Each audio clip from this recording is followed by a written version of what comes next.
So this is how you use your bonsai indoor to complement your antique.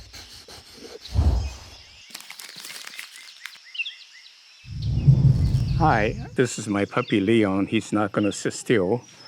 So today we'll talk a little bit, address the misconception about bonsai. Bonsai is actually very easy, and I really think it can be a household plant, no different from any house plant, because they're easy to maintain and they're decorative. So today, let's address some of the misconceptions that prevent it from being popular. Well, there's a lot of misconception about bonsai. In fact, that's one of the first things people say is that, gosh, I hear bonsais are really difficult to keep alive. And they will or sometimes say, I bought a couple of bonsai and they all died on me. So that is totally untrue. Many of my bonsais are over several decades old, and they only increase in beauty and value in some sense. And they become my heirloom. If I go, it will be something for my family to remember me with. So today I would like to clear up some of the misconception on how you can avoid trees dying on you. First of all, you want to get a tree, be it you make it or you buy it, to make sure the roots are well established. Because when the roots are not well established, there's also the conception of keeping the soil good drainage, which means like when you put the water in, it drains out. It doesn't retain in the soil, so it never get absorbed by the plant. So you think you water it, in fact, the trees is drying out. And sometimes, like pine trees and juniper trees, it takes a long time for them to die. They will continue to look green, but in fact, they are gradually dying. So it really isn't your fault that you bought a tree that is not well started off. And if you do start your own tree, which is a good thing, from a seedling or cutting or small nursery trees that you got, is to make sure you water it well and then have lots of fibrous roots. And then when you put it in the pot, make sure initially you soak it from time to time to make sure the soil is always moist for the roots to establish. After a month or two, the roots should be established, and then you're home free after that. The second one is to always keep them in the sun because they do need sunlight and they need water. So one of the misconceptions is that bonsais are hard to keep alive, and that is untrue. Look at this tree. This is in fact my oldest. It's about 45 years I've been working on it. Start with a 15-gallon tree. And look at all of these started from seedlings, and they're very old. So just follow the simple rules I listed, and they should be doing fine for you. The second misconception is that I'm too busy with traveling schedule and long work hours. Bonsai is really not compatible. Well, life is everything is half full, half empty. You can look at watering bonsai and clipping them as a chore, and you don't have time for it. Or you can look at it as a very relaxing complement to your busy schedule and look at it as a very nurturing process. And in fact, it's like meditation. It's very healthy practice. So yes, you can maintain a tree. And then if you're traveling a lot, why not just get a $50 or $29 drip system, or automatic timer drip system, put in a new battery every year, and you're home free. Your plants will be regularly as you travel. So there's a will, there's a way, and do what you can to create the life you want it to be. That we create our own environment. The other misconception, which I think is less and less, is that bonsai trees are kept small by deprivation, in a sense you starve them or you don't fertilize them or you don't water them enough. That is actually patently a misconception, because you want your tree to grow very rapidly, and that gives you the opportunity to prune it and make it gain in ramification. So with that in mind then, always fertilize your tree, keep it in the sun, and water a lot. You will never overwater. That's a misnomer. Overwater means like you would drown your tree, meaning the roots will rot, which is true if you sitting in water or if you have a soil that's very gummy so that the air could not penetrate, even the water leaches out. For most soil mix, almost any soil mix, when the water leaches out, it fills up the voids with air and the roots gets the air. So they never drown unless you let it sit in water in this case. So don't worry about it. They're easy to maintain. So you want a tree to grow vigorously and you keep it small by clipping. And that's what you do to keep bonsai small. One of the other misconceptions is that bonsais are always so neat and beautiful. I love them because they are so neat and beautiful. Well, that's actually patently untrue. Given the fact that you want the tree to grow vigorously, the tree actually look pretty bad at other times of the year because they are growing unwieldily. But you clip it, let's say 6 weeks in advance of a show or display, and then you keep the tree tidy. I will show you what that means. Well, one of the misconceptions is that bonsais are always so beautiful, and I just want to show you this is untrue, because as I say, you let the bonsai grow fast to gain strength, and then you clip back several weeks before the show so that you can have a good-looking tree. So this tree, for example, I clipped it a little bit more than 6 weeks ago, and look at how much it's grown. And when I cut these off, I would later on propagate them so that they will become many, many more trees. So what I'll do in this case, what I'll show you, it takes 5 minutes to clip off the major branch to get back to shape, and then I can do the fine tuning for display. So I will come here and very quickly, I cut off the ones that are making my tree look out of shape. I usually keep it let it a little bit longer to give me room for maneuvering to reshape it if necessary.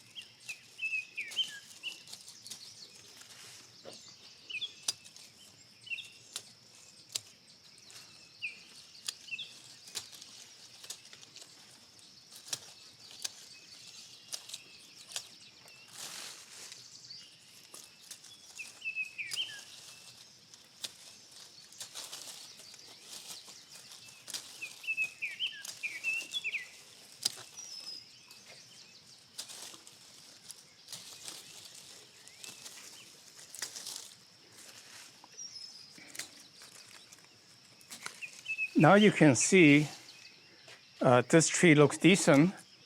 If I have a friend coming to visit to look at my bonsai, he'll look at it, oh, that looks pretty nice. But if I want to go one more detail, then I probably have to spend half an hour more to get it ready for a show because it needs a lot more scrutiny, a lot more details. Like right now, I'll pinch off a little bit of bottom. That's the next level of detail to show the branches a little bit more separation and remove all the dead leaves. So it looks perfectly green and nice, but it's not true generally. I'm just removing the bottom to give it the branches more separation.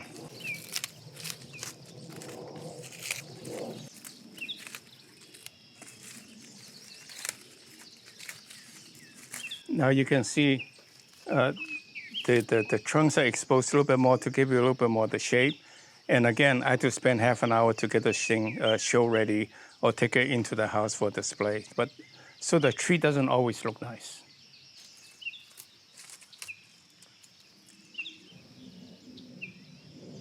This is a Korean hornbeam, which is not often found, but it's a very desirable material.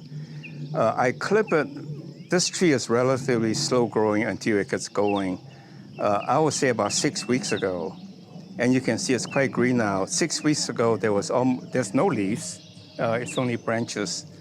Now, in its growing, you can see some parts growing a little taller than the others, and which make it a little bit out of shape.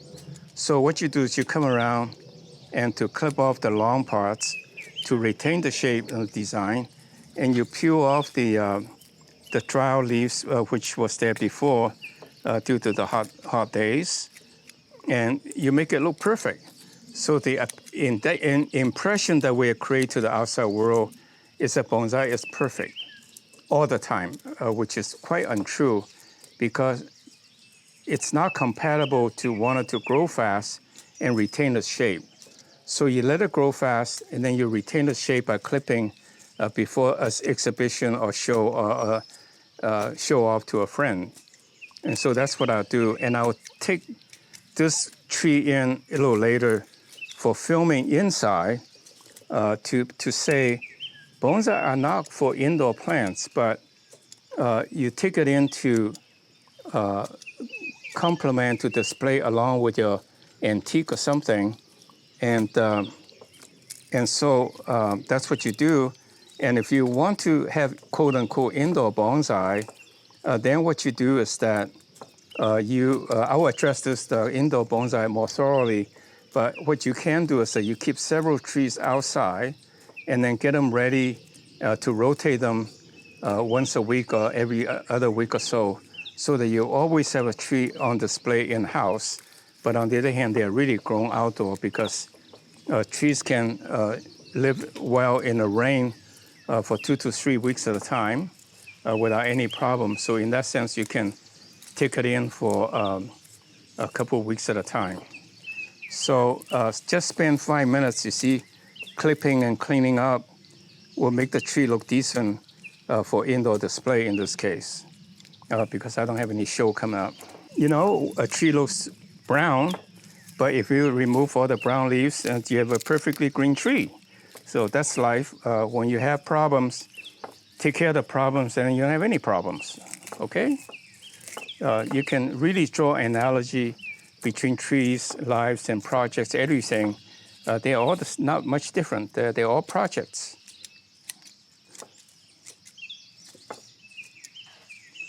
So that's all I'll do in a few minutes, because it's